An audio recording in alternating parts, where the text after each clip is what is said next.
Good afternoon and welcome back, everybody, to the Banco Sabadell stage here at 4 Years From Now 2022. Welcome back to the afternoon session. This morning, we covered topics as diverse as the collaboration between humanity and technology. We looked at scaling up in the music technology scene, and we also looked at the collaboration between corporates and scale-ups. And in our next conversation now, we're going to continue with our investing topic. We're going to be investing in Europe's mission-driven founders. That's the topic of our conversation. So please put your hands together for our moderator for this session, Oisin Lunny, plus our panelists, Paul and Patrick. Please give it up. Go for it. Yeah. Oh, thank you so much, David. Cheers, amigo. Have fun, gentlemen. Muy bien, gracias. Hola, bienvenidos a todo. Great to see you all. My name's Oisin Lunny. I'm a podcast host for Fortune 500 companies, marketing consultant, occasional DJ. Connect with me on LinkedIn. I will send you a mixtape. It'd be great to be connected. I'm thrilled to be here. We're talking about the importance of mission and the importance of mission-driven founders and why they deserve your attention, your investment, and why they are the future. So, you know, in this world of investment and VCs and startups, we kind of think of it as being a cutthroat arena, and it's about show me the money. But maybe in 2022, it's more about show me the mission. So I'm thrilled to be here, to be joined by Paul Murphy, a partner at Lightspeed Ventures, and by Patrick Reich, who's the co-founder and CEO at Bonnet. You're going to get to know both of them very well, and we're going to open up the discussion and have a look at this exciting new epoch of VCs and investment. So in time-honored tradition, I would like to invite each of you to give the elevator pitch to the good people here at the Banco Sabadell stage at 4 Years From Now. So Paul, if you wouldn't mind, tell the good folks here and the folks watching us on demand on the video what it is that you do. Tell us a bit about Lightspeed and how you fit into the whole ecosystem. Yeah, happy to. So Lightspeed is one of the, I would say, the more well-known Silicon Valley venture capital funds. And what some folks don't necessarily know is that we actually have spread and become a global fund. So we have 10 offices around the world. We've deployed just over $10 billion of capital into startups at every stage from pre-seed companies like Snapchat all the way up through to pre-IPO. Recently, we've set up a team in Europe, which is what I'm helping to lead. And what we're planning to do is basically double down on the investments we've already made in Europe, make many more, companies like Bonnet, which we'll talk about, and that's it. So we're looking for high kind of purpose-driven founders trying to change the world in some way, and every sector at every stage. Outstanding. So that was both an introduction and an invitation. Yeah. So folks, if you're looking for investment, if you have that kind of mission-driven startup vibe about you, you need to speak to this guy ASAP. Okay, I'll leave it at that. And coming over to yourself, Patrick, tell us a bit about Bonnet. I mean, you're obviously kind of working with the best here, and tell us what it is that you do, what's the idea behind the company, and how do you fit into the whole ecosystem? Yeah, sure thing.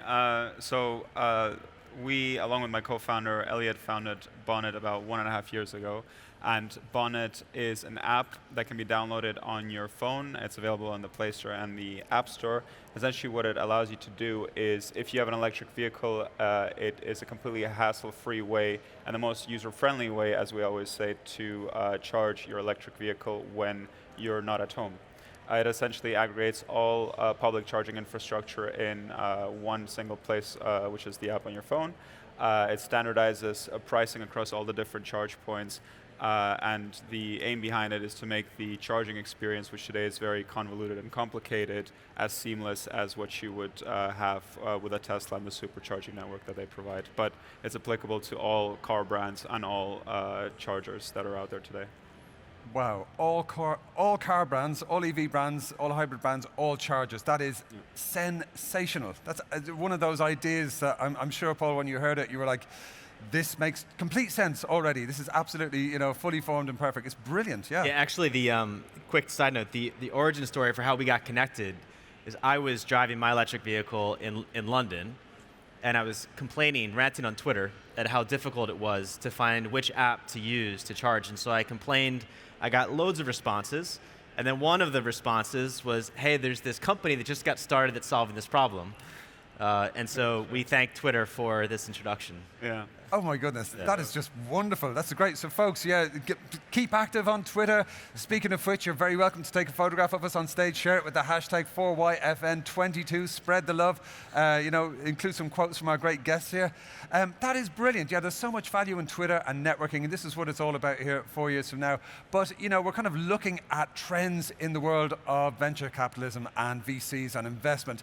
And, coming over to yourself, Paul, what has changed recently in the world of investment? Because I'm not sure if we would have had this conversation maybe 5 or 10 years ago. It feels like there's a sea change in the sector, and VCs are looking at the world in a new way. Talk to us a bit about that. Actually, I think what you just said there, which is sort of referring to it as a sector, I think that's what's changed. Right.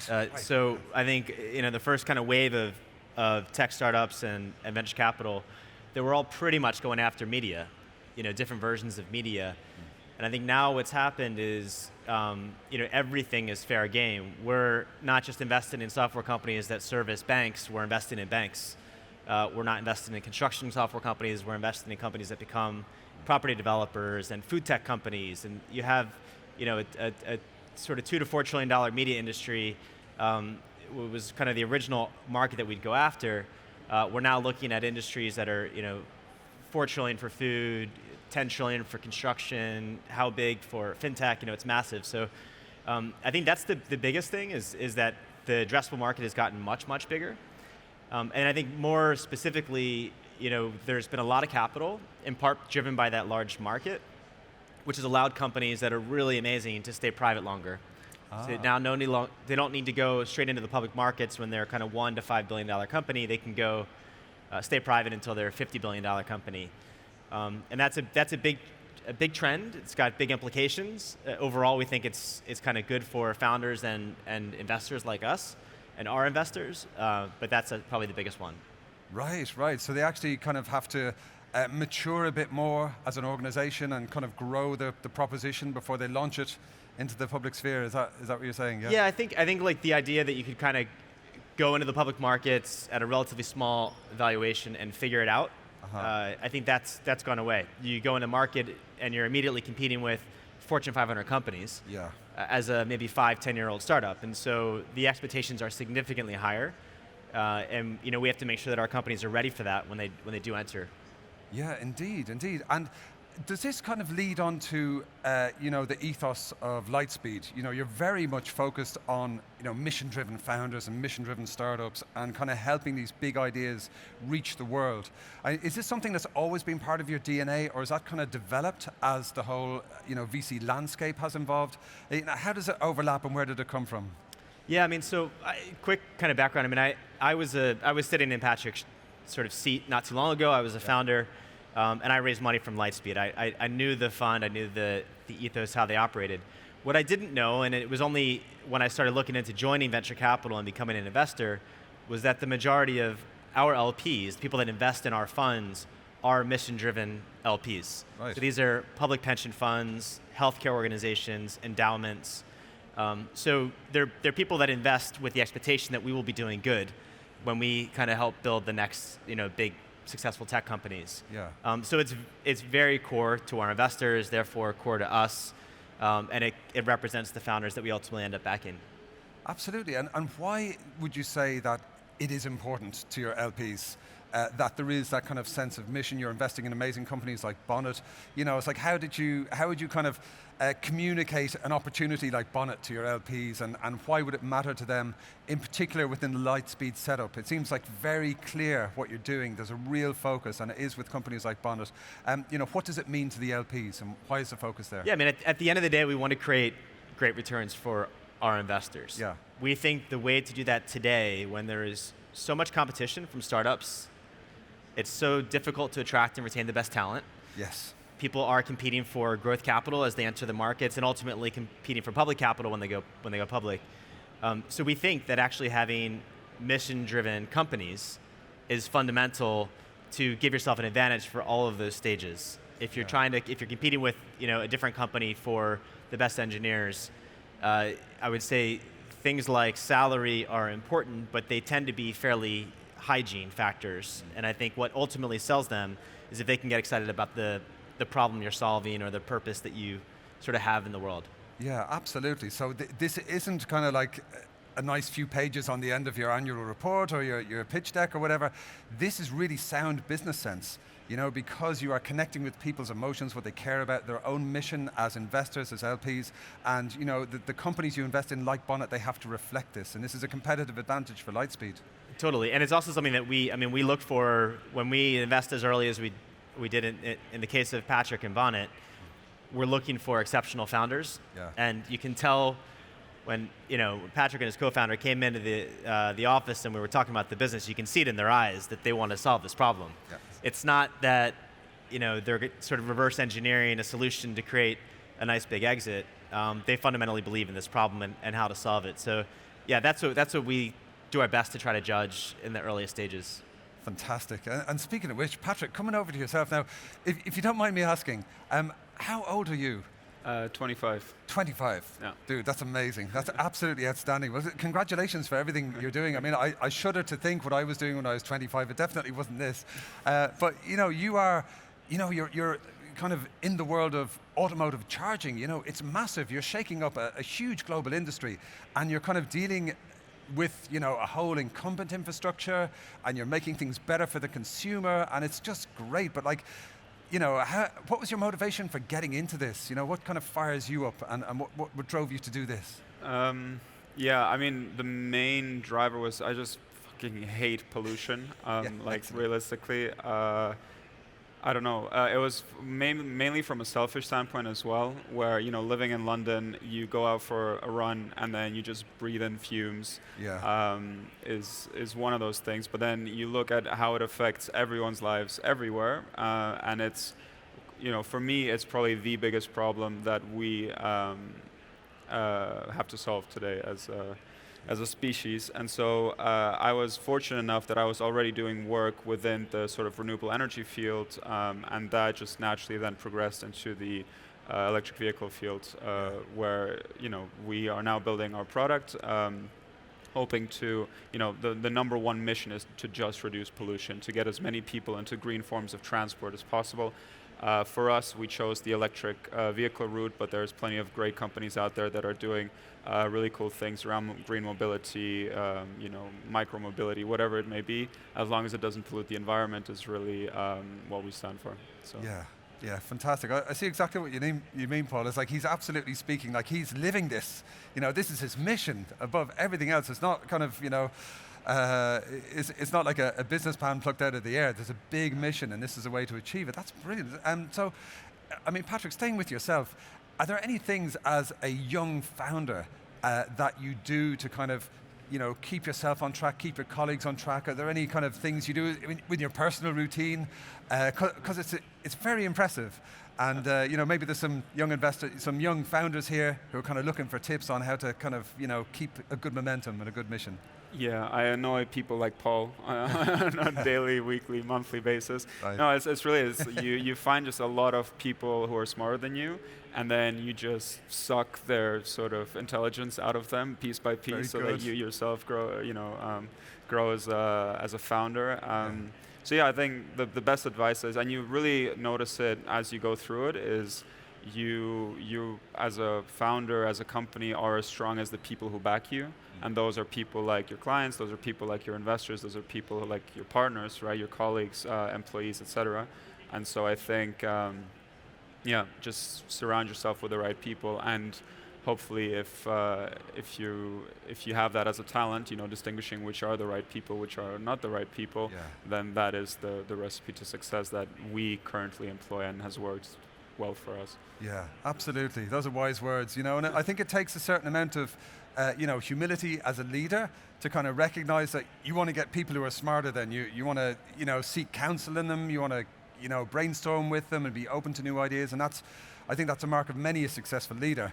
And the downfall of many an unsuccessful leader, if they just try and hire people who aren't, make them feel quite good about themselves, and they don't challenge them at all, and all that kind of stuff. That's brilliant, absolutely. Those are words to live by. And coming back to yourself, Paul, now, we are kind of in this new age of investing, it seems. And obviously with the COVID effect and the lockdown, there's been these big societal trends in certain sectors of, they've been through a bubble and all the rest.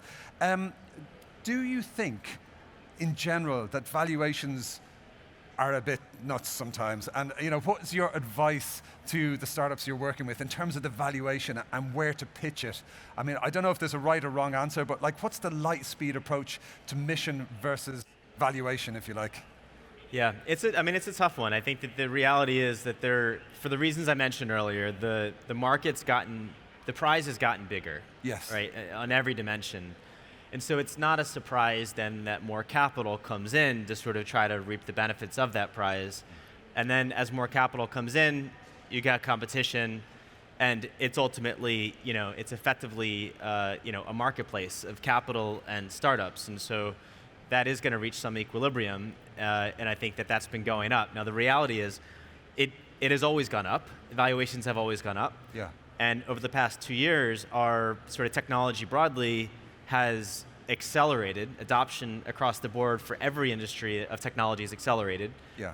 And so I think if you look at the rate of acceleration of technology within traditional sectors, and then you look at the rate of inflation of valuations for startups, they kind of track. So yeah, it feels shocking to have companies that are raising, 10, 20, $30 million Series A's. Yeah. Maybe even before they have product market fit. Wow. But there's reasons that that's happening. So we try to take a rational approach to it. We think that this is a long game. You want to have some distance between the round that you raise and your next round. Not many startup founders today have been through what I've been through, which is a recap, where all of a sudden your valuation gets slashed, and the toxicity that exists around the company when that happens. So I think we try to keep things measured, but ultimately we have to compete, and that means valuations go up. Yeah, indeed. So you kind of advise against maybe extending yourself quite too much, just in case there's a recap and then the brand goes toxic. Is that what you're saying? That's so interesting. Yeah, I think that in this world, there's lots of sources of capital. Sure. And so I think, if you're, someone like Patrick, one of the conversations we had early on was, what network can we bring to bear to help them on this journey? So if we look at some of the investors that have come into this round, they're legends of the industry. They're some of the best in the world at what they do. Nice. And that's the sort of thing that we try to layer on in terms of value. And there's other sources of capital where the primary value add is more capital. And that's good for a certain stage as well. Yes. It's just we find that early stage founders benefit from slightly more of a hands-on approach, which is where we try to focus. Yeah, absolutely. So above all, it's kind of taking an approach that suits the situation. It's kind of being rational about it, and being realistic as well, but still ambitious, and kind of riding the waves that are out there with the great startups you're working with. This is an open question to either or both of you. How would you define mission-driven in 2022? If you were to kind of look for a mission-driven company in particular, Paul, it's like, what kind of things were you looking for? What boxes? So, I think, I was mentioning when we were talking backstage earlier that when there was a wave of sort of founders in my cohort way back that were starting companies, and one of the things that we all decided to do was to put a page on our website that was /purpose, and we had to fill that out, and it was kind of maybe a little bit like what your Wikipedia page might look like if you had one, but it forced us to describe why we should exist in the world. Yeah. And we had to defend that amongst our peer group that were creating, their own companies. And we found a really strong correlation between those with a strong purpose or mission and those that ultimately had some level of success. So I think it's something that you can kind of see. You can spot it from a distance. Occasionally you might come across a company that says, hey, we've seen this work in this market, we've reverse engineered a way to build that for this market over here. Yeah. We think we can sort of pump some capital in, build the tech, maybe the tech gets outsourced, and flip it in 2 or 3 years. And you can sort of maybe see a good business case there, but you can see through the fact that they're more mercenary than missionary in what they're trying to achieve. Yes, indeed. And this kind of brings us to a kind of an interesting point. Now, Patrick, you mentioned earlier about the importance of surrounding yourself with good people. Yeah. I mean, in terms of hiring and getting the right people on board, how do you kind of go about seeing if the folks that you're hiring or starting to work with are kind of on the same mission? That sounds like a complicated thing to parse, Yeah, that's a funny story.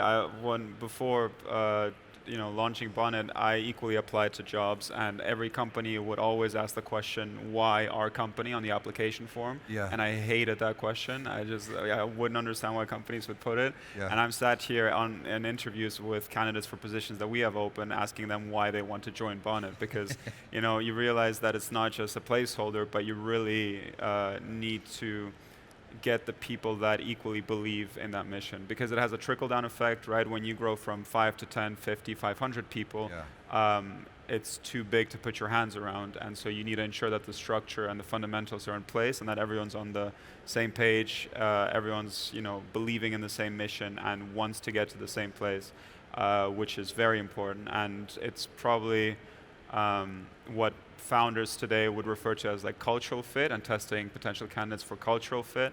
And if you're a mission-driven company, that is probably I'd say we weighted higher than competency in that respective field almost. Yeah. It's not even a 50-50, just slightly towards the actual mission. Yeah. Wow, fantastic. I mean, it's exactly like Paul was saying earlier, the importance of like finding the right people, and it's all about mission. So we used to say culture eats strategy for breakfast. Maybe mission eats culture eats strategy for breakfast these days. So Paul, we've heard, speaking of breakfast, we've heard a bit about what Patrick does, what gets him out of bed in the morning. It's about this huge overarching mission to cut pollution. And he hates pollution and he wants to see it end. What gets you out of bed in the morning? I mean, honestly, I had been through, a version of the journey that Patrick's on, and I absolutely loved it. I came out of that experience, with an exit and sort of some kind of things that I think people would consider to be a win, but I didn't feel like totally fulfilled. And I think the reason for that is I felt like I had made so many mistakes along the way that it'd be a real shame to sort of like let those sit idle. And so what I get excited about, I mean, there's a bunch of stuff that we all do in our jobs, which maybe isn't the most exciting. But whenever I'm having a slightly bad day, I take a few pitches from founders, and then I get immediately excited again. So I just love seeing what problems founders are trying to solve, and then seeing if we can hopefully help them on that journey. And then when you can do like little things here and there to help them, that makes you feel really good at the end of the day. I love it. Yeah, totally. I can see the kind of energy in your face as you're talking about that. You obviously get a lot of pleasure out of doing it. And as you say, that's a great way to look at all the experiences you've been through. You're bringing that, the wisdom of those experiences to an entirely new cohort of startup founders and people you're working with. That's brilliant. And talk to us a bit about, I'll stay with yourself for a bit, Paul. You obviously advise companies, as you're just saying, you advise startups, you share the benefit of your experience and connections and the network that you have at Lightspeed. What kind of things would you say to founders like Patrick in terms of, upping their game, in terms of having a mission and being on the right track? I mean, are there things like ESG metrics that you recommend? Do you recommend that people align themselves with the SDGs? How would you kind of, it's obviously important. We've heard all of the benefits and why it makes amazing commercial sense to be on this shared mission and have this shared purpose. But like, how do they actually, get better at this? Is there anything that you've seen or anything that you've recommended or indeed that you've kind of learned from your startups that you're working with? I mean, I think Patrick mentioned it, but I think it absolutely starts with recruiting. As you build out your team, resisting the urge to get that amazing engineer that you might see at a big tech company. You may want to get them, but you want to get them for the right reasons. I've seen, traditionally like superstar engineers really underperform in startup environments because they either aren't fully aligned with the mission, or maybe they're looking for something different in their life at that stage. I found that equally underqualified kind of engineers come in but are highly mission driven, Yeah. and they can outperform the best of the best. So I think if you can, laser in on that, that's always the right way to do it. At the end of the day, most of us, all of us probably in this room, we've been in technology for a long time. We've all gone to our holiday parties, family gatherings, and tried to explain to our relatives what we do, and most people don't understand it. Yeah. I think if we enable our team members as we're recruiting, give them the tools to communicate what it is that the problem that they're trying to solve, they can then go home and they can feel proud about what they're doing and talk about it. And I think that's worth at least as much as high compensation and ultimate success in the startup world. Oh, absolutely. The sense of a shared purpose, one that you can articulate very easily and really believe in as part of the journey of the startup, And same question to yourself, Patrick, now. Is there anything that you would kind of recommend in terms of startups who want to have more of a purpose? They want to be more aligned with, ecological progress, the SDGs, ESG metrics, anything like that. Are there any recommendations you would have for ways to operationalize this kind of big picture thinking and moving towards a mission? Yeah, good question. It's bad because I actually don't know the frameworks. I know of the frameworks. I actually don't know what exactly the points are within the frameworks that you have to follow.